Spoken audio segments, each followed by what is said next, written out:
Hey guys, Lockie here, and welcome to episode 3 of West Brom Career Mode. So, to start off with today's episode, we do inquire about Robin Locke, the Wolfsburg centre back, because Gareth McCauley isn't cutting it. And Nathan Redmond, we do put in a £5 million bid for him, and inquiry for Robin Locke is 5.5 million, and I put in a 4.5 million bid. And we'll see what Wolfsburg come back with. Hopefully, we can sign him. And Ryan Gould does decline his contract offer, which is disappointing. But because of his role, so I say important first team player, and leave it at that. So obviously, last episode we did lose to Manchester City, so hopefully we can get back with a better start. Wolfsburg do come back and say, "Yep, that is fine with the deal," and we will go ahead and hopefully sign a 23-year-old in Robin Locke, who is quite a good centre back and probably will be our first choice centre back, and Nathan Redmond, who is quite a pacey, good winger. We'll go probably left mid or right mid. He can cut in on the left, or he can cross on the right because he's right-footed. But we do have a game against Watford, and obviously last year I did a Watford career mode, so it's sort of a weird one for me. It's going to be usually I play for Watford, but now obviously I'm playing for West Brom, so it's going to be a real tough one. And we do travel to the Courage Road here.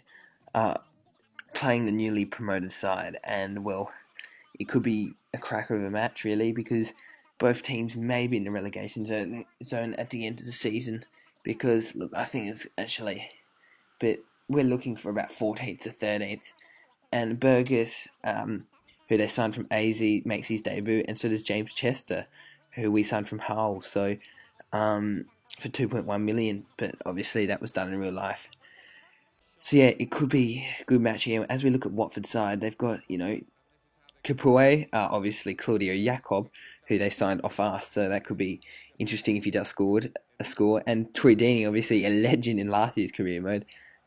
He was unbelievable, and not sure about him in game. Here's our side. We only make the two changes, which is Iheanacho comes in for the suspended Berahino, and James Chester comes in for the dropped McCauley. So Claudio Jacob, obviously, probably one of the main talking points of this game. If he does have a good game, because we did sell him, and he would probably make it clear to me that it was the wrong decision. Look, at least that's what he wants to do. But in the 9th minute, Abdi gets on the ball here. The Swiss Cam gives it to Berghuis, who sends a great ball, and Claudio Jacob nearly did score. How interesting would that be 10 minutes in? But in the 19th minute here, Samadon Rongdon gets on the ball. The Venezuelan sends a good ball to Iheanacho, but then Sessegnon gets onto the end of it, and what about that for a finish? Great finish from Sessegnon.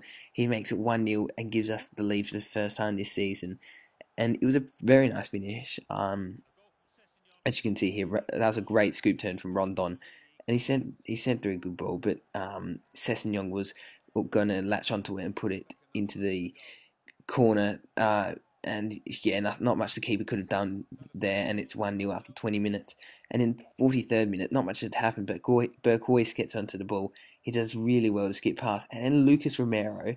Well, I thought that was a weird one. I did take him out. It probably was a free kick. He gets a yellow card for it, but it's a very good opportunity off a dangerous area. There's confirmation. It didn't look like the worst challenge at first, but Gerardo swings it in. We fail to get it cleared, and look at Lindegaard does there. That is a shocking keeper's mistake. He comes out and doesn't get it, so it's 1-1 now. And well, that was really poor from Lindegaard. As you can see here, I didn't even call him. That's the worst thing. It just automatically did, and it was a really bad keeping mistake. Bellerin was obviously going to get outjumped by Berghuis, or whatever his name is, Berghuis, and I just have a hit with Rondon, and that's half time. I think it is. No, yeah, it is. And it was been a fairly even game, I suppose. But in the 56th minute, Iheanacho gets on the ball here. He does really well as he skips past the left back in Holebas, and then he cuts inside. Will he shoot? Well, he gets taken out. I thought that could have been a penalty, but then McManaman out of nowhere puts it into the bottom corner to give us back the lead. And what about that for a goal from McManaman? That is unbelievable finish. He was basically stood still and shot, and yeah, it was a great finish. Nutmegs Claudio Jacob into the bottom corner. That isn't a pretty amazing goal. He only needed the one touch and bang, first time finish. Brilliant. And in the 75th minute, we were just trying to hold on as as Craig Gardner gives a great ball to Rondon, and Rondon gets taken out. That's a clear penalty. And as you'll see here, it's also a red card. So he gets sent off. Arla, something. It's a really long name, but and that's fair enough.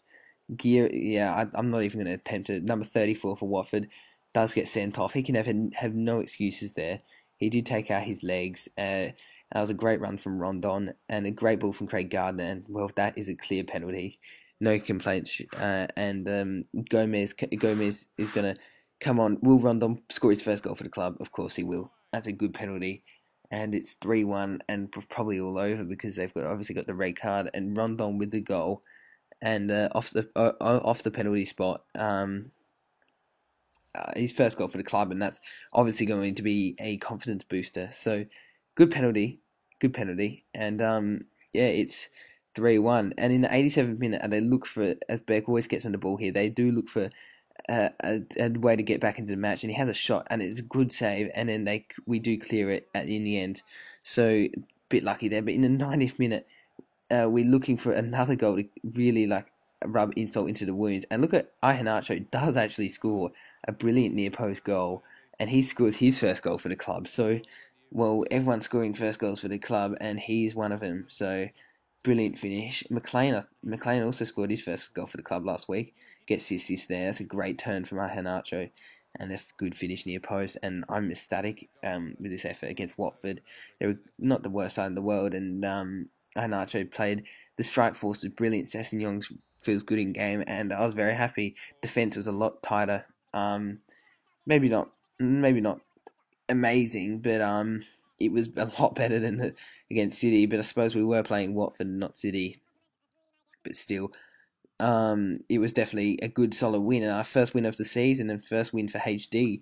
So yeah, it's 4-1 winners, and the away fans should be going home ecstatic because that was a great win, and I thought Sessegnon was pretty good, and Ryan Gold, who will come to the club for £4.5 million, and that is also a very good signing. He can be bench, or even if Sessegnon's injured or something, or he's not in good form. And he comes Robin Locke and Nathan Redmond, who come in 5 million each.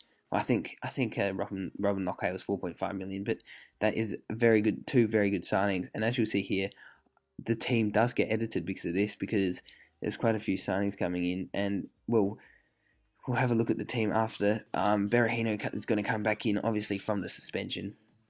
And obviously we are hosting the champions of the Premier League at the moment in Chelsea, and at home. So we've had a pretty tough first couple of games. So to get one win is actually alright. And obviously Chelsea are an amazing team, and I expect not to win this. Obviously not having the greatest season so far in real life, but hopefully we can get, as in I'm a Chelsea fan, hopefully we can do much better. But here's the team we will be playing with.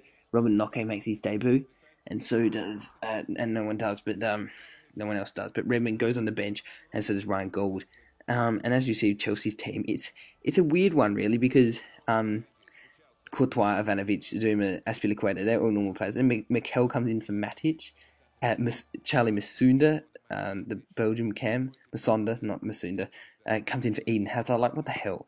But they must have like a big Champions League game midweek, because that's not their best 11, surely not. Diego Costa does lead the line, and in the 18th minute, Willian gets on the ball here. He slides it through for Charlie Musanda, who heads it, but Costa gets a free kick for, well, I don't really know for anything really. He's not, and this is a great opportunity. Pedro could probably score from this sort of distance, but I didn't really see anything in that. That was a bit soft in my opinion.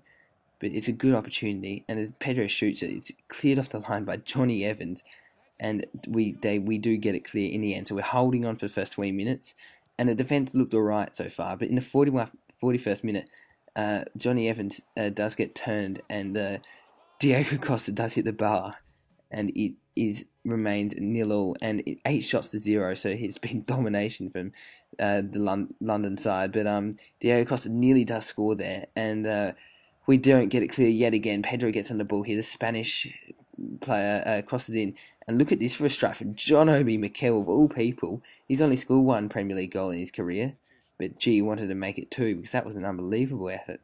And off the post, so we're getting lucky. And Matic came on 64th minute. Diego Costa makes another save. The ex-Barcelona player Pedro gets on the ball. He gives it back to Azpilicueta, the ex-Marseille Spanish player, gives it back to Pedro. So Spanish link-up play is really helping here, and it does help out even more when Diego Costa puts it in the back of the net and makes it 1-0 to Chelsea. And well, that was coming.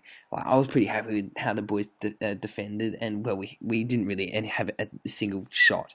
I think Rondon had like a shot for about 40 yards, but yeah, we were getting dominated, and that was always going to come. But the defense was definitely a lot tighter this game, and Lindegaard had nothing to do here. I think it was Bellerin who didn't put in a good tackle there, and then Roman Nokke did the right thing in coming at Pedro, and Diego Costa was unmarked by Johnny Evans. So Johnny Evans didn't mark anyone in the middle there, but that was disappointing. But in the 70th minute, Chelsea were looking for a second here, and as Diego Costa gets on the ball, the Spanish player gives it to Willian.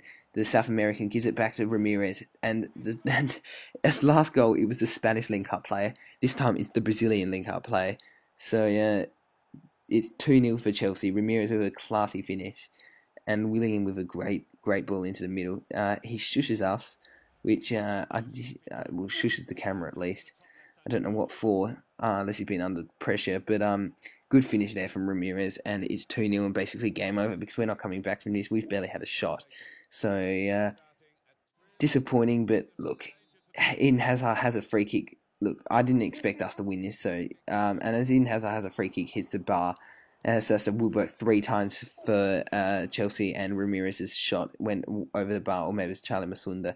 Don't know. But as Nathan Redmond gets in the ball here, we're just looking for a consolation because when I doubt we're going to score. But as Berahino gives it to Redmond, can he get his first goal for the club? No, he tries to shoot near post, but it was a 1 in 100 chance. So yeah, it's 2-0.